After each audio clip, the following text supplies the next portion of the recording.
Hello everybody, it's Larry East with your weekly bulletin for the week of June 11th. So we lost Bentley.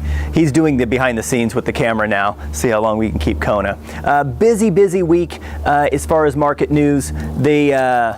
We had geopolitical news to begin and end the week, as well as a bunch of important economic releases. So geopolitical news, we had the summit with North Korea. The hope there is denuclearization of the Korean Peninsula. The end of the week, President Trump had proposed some tariffs with China. 25% tariff on a large number of goods imported from China. They're our largest trading partner, so that definitely caused some uneasiness and scared the markets a bit. So we'll have to see how that plays out over time. As far as economic releases go, look at inflation. So we had PPI, which is the producer level inflation, and CPI, which is the consumer level of inflation. Both of them showed inflation increasing. The CPI, which is the closely watched because it's consumer level, on a year-over-year level, the core was up over 2%. It was at 2.2%. The Fed's target for inflation is 2%, so we have to watch the inflation increases. As we've spoken about, the increases in inflation will cause interest rates to rise, so that's something that markets watch very closely. The Federal Reserve, we had their meeting and press conference today. As expected, they increased the Fed funds rate 25%.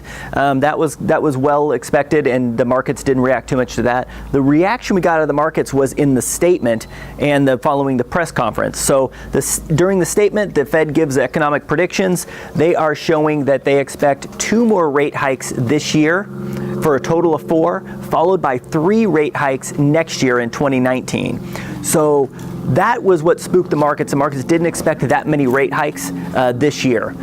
So we'll watch and see how they're going to do that or when they're going to do that. And that will be definitely closely watched by the markets. Also, the ECB, which is the European version of the Federal Reserve, they met this week and they are beginning their tightening phase as well.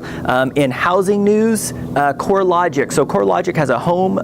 Basically, they look at loan performance and they look at different categories of the delinquencies in home mortgages. The report showed more strength in the housing market. The housing market is healing.